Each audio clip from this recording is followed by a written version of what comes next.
kemarin. Jadi memang sebelum kemarin Doktif berangkat ke Tanah Suci pergi ibadah umroh, dia malam jam 11 sebelum keberangkatan esok hari dia bicara sama saya.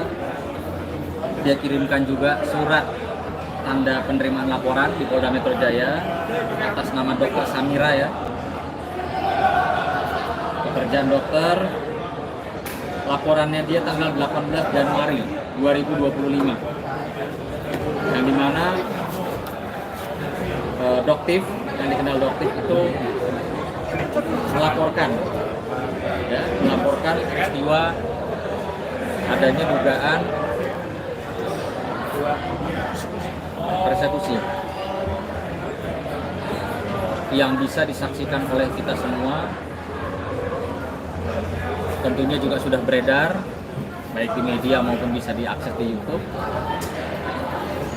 Kita sama-sama bisa melihat bahwa apa yang dialami oleh pelapor, dalam hal ini Dr. Samira atau dikenal Doktif, itu betul-betul sesuatu yang sangat tidak pantas, di mana saya ulangi lagi, Doktif itu di sebuah satu restoran ya hadir untuk bertemu dengan teman-temannya. Namun demikian, yang kami juga atau teman-teman bisa lihat bahwa Doktif atau Dr. Samira didatangi oleh segerombolan orang yang dimana kami duga orang tersebut terlihat jelas dan nyata melakukan ya dugaan pelanggaran pidana. Ada beberapa pasal seperti kita lihat itu persekusi ya. Kalau saya bilang itu persekusi, dan persekusi itu tidak dibenarkan di aturan hukum ya. Didatangi bersama-sama, lalu diajak ribut ya, lalu dihina-hina, dikata-katain, lalu dia mau masuk mobil saja dihalang-halangi ya, mau pergi aja dari parkiran juga, artinya dibuat situasi yang sangat mencekam ya, sangat mencekam, sehingga peristiwa tersebut dilaporkan secara resmi oleh Dr. Samira ya, seperti yang tadi saya sampaikan pada tanggal 18 Januari 2025 ya, di mana korban menerangkan bahwa pada tanggal 17 Januari 2025 sekitar jam 21 waktu Indonesia bagian Barat atau WIB, jam 9 malam ya, saat korban sedang berada di rumah makan di daerah Jakarta Timur, tiba-tiba korban didatangi oleh para terlapor. Artinya ini orangnya lebih dari satu ya, secara gerombolan lebih dari satu, lalu memaki-maki korban, menghalangi korban ya untuk masuk ke dalam mobil. Artinya jelas ya, saya juga kebetulan melihat pagi harinya, lalu saya juga berkomunikasi dengan pasangan daripada Doktif, yang kebetulan memang beliau adalah senior saya, seorang pengacara, dan beliau juga kawan baik saya semenjak 2003. Jadi pasangannya Doktif ini memang sama saya kenal sejak 2003 ya. Nah, di situ dia sampaikan ya, mbakmu mengalami seperti itu Nan, kebetulan abang tidak ada di Jakarta. Jadi pada saat malam itu terjadi jam 9, pasangannya Doktif ini sedang tidak di Jakarta. Saya bilang ya Mas, ya saya melihatnya sih ini sesuatu yang tidak benar. Artinya sudah tergambar dengan nyata bahwa ada terjadi peristiwa hukum, pelanggaran hukum di sini. Dan saya buat saya melihat itu nggak masuk akal gitu loh. Seorang Doktif perempuan didatangi rame-rame, segerombolan orang, lebih dari 2-3 orang. Maksudnya apa? Belum yang menghina-hina, ngenyek-ngenyek. Mereka nih merasa apa sih? Gitu loh. Merasa banyak duit? Atau merasa punya backing di Mabes Polri, bintang 2? Apa gitu loh? Kok kelakuannya sampai kayak begitu sama orang?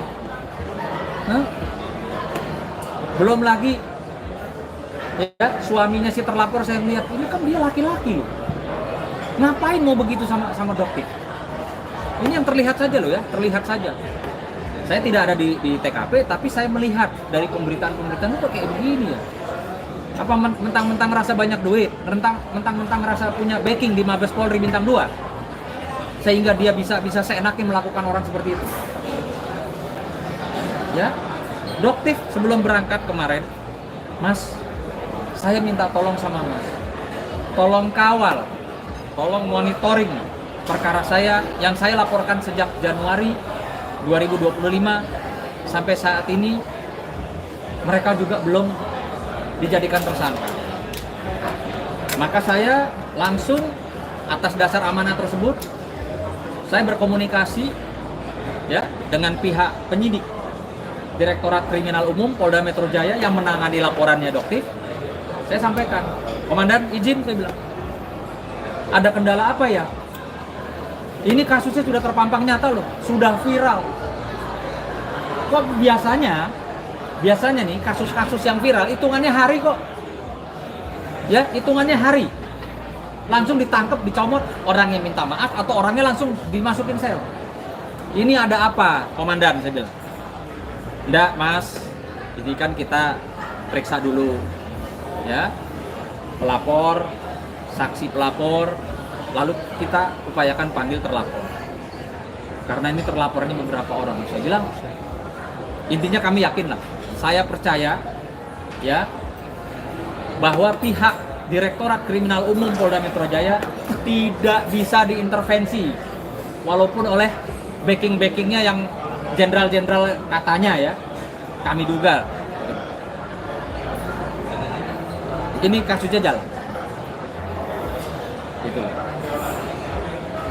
Saya menyatakan kasus viral yang sudah bisa dikonsumsi oleh publik, yang dimana nyata-nyata terlihat kok ada persekusi, ada kekerasan, ada hinaan.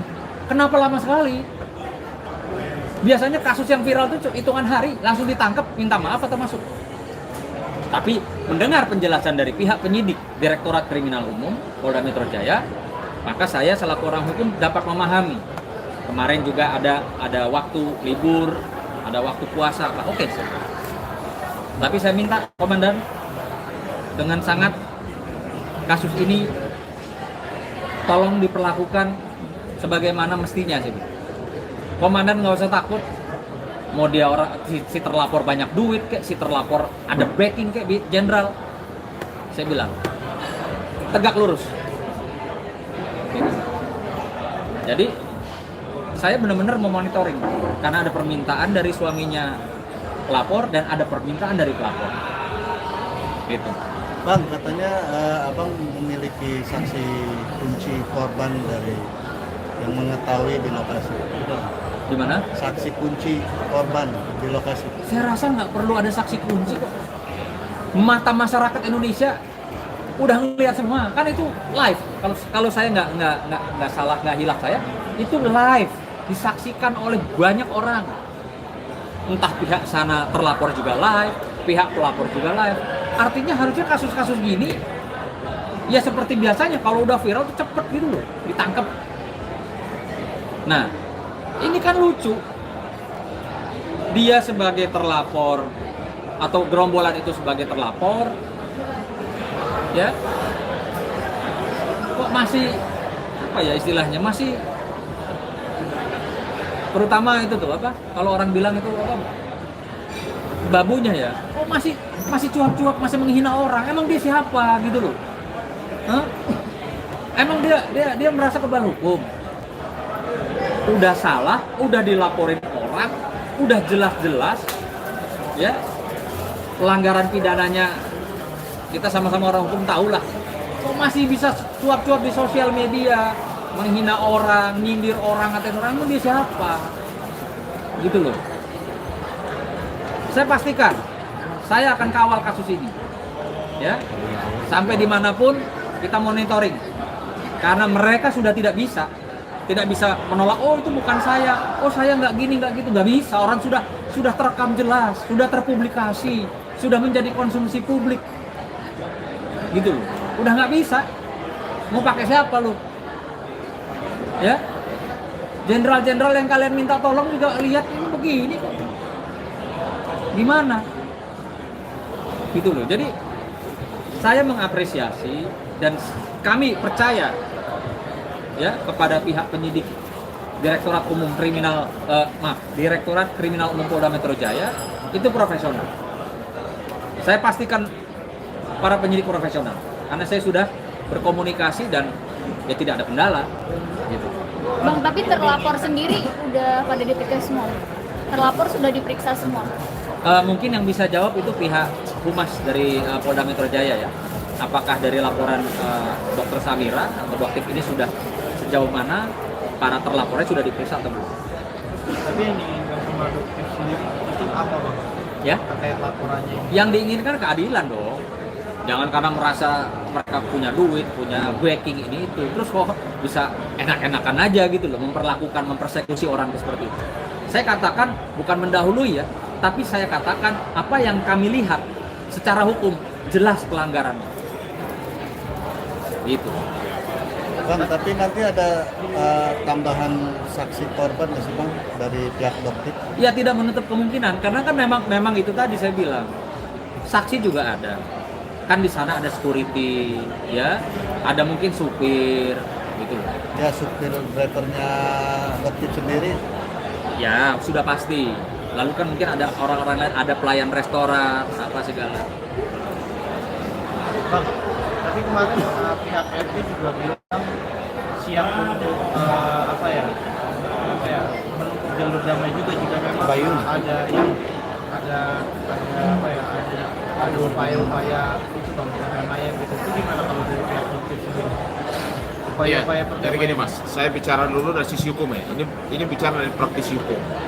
Kalau secara kasat mata kita melihat bahwa memang ada dugaan tindak pidana persekusi yang terjadi. Dan yang kedua, sudah ada laporan polisi. Kalau bicara tentang pidana, yang pertama harus memenuhi unsur dulu. Alat bukti harus 5 alat bukti itu harus minimal 2 alat bukti sudah memenuhi unsur. Contoh, ya keterangan saksi, ya kan? Lalu ada petunjuk, ada juga dokumen atau surat. Lalu ada keterangan ahli, baru yang namanya keterangan terlapor. Intinya kalau polisi sudah memiliki 2 alat bukti yang cukup, pasti dalam waktu dekat sudah adanya tersangka. Karena masyarakat umum melihat bahwa dugaan persekusi itu terjadi. Jadi Artinya unsur pidananya, kalau saya lihat dari sisi kacamata saya sebagai praktisi hukum, bahwa polisi sebenarnya sudah memiliki alat bukti yang cukup kuat untuk menetapkan tersangka. Ya, tapi kapan itu kewenangan polisi? Kami tidak mendahului itu. Tapi sebagai praktisi hukum, kalau saya melihat bahwa kalau secara kasat mata persekusi itu sudah terpenuhi dan seharusnya dalam waktu dekat sudah ada tersangka-tersangka karena tidak satu orang, tapi lebih daripada 1 orang. Kalau alat buktinya sudah terpenuhi dan polisi merasa sudah cukup kuat alat buktinya, udah pasti yang bersangkutan atau rombongan itu akan ditetapkan sebagai tersangka. Tapi tersangka dalam kapasitas apa? Siapa otaknya, siapa yang menyuruh, siapa yang melakukan, atau siapa yang ikut serta. Jadi itu semua itu nanti akan dibuktikan di dalam proses gelar perkara nanti dari pihak kepolisian. Itu dari sisi praktisi hukum.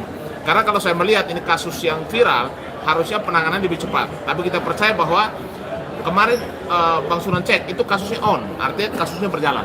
Tinggal menunggu waktu saja. Karena kemarin liburan panjang, tapi dalam waktu dekat saya yakin bahwa sudah bisa ada tetapkan sebagai tersangka. Kenapa? Karena dari kacamata kami dilihat secara di media itu benar-benar bahwa ada dugaan persekusi itu terjadi dan alat bukti kalau menurut saya sudah terpenuhi untuk supaya menetapkan seseorang sebagai tersangka.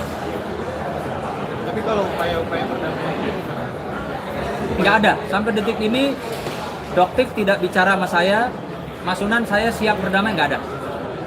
Artinya kita luruskan dulu, ya, kita buktikan dulu bahwa tidak ada yang kebal hukum. Mau dia banyak duit kayak, mau ada jenderal di belakangnya, tidak ada yang kebal hukum.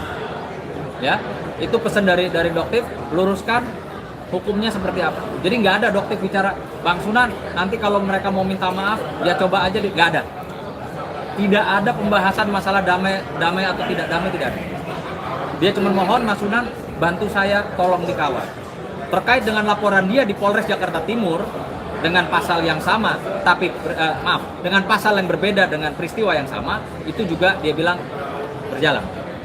Ya, artinya saat ini ada 2 laporan polisi yang dibikin oleh Dr. Samira atau Doktif di Polda Metro Jaya, ya, yang ditangani oleh Direktorat Kriminal Umum Polda Metro Jaya, dan di Polres Metro Jakarta Timur.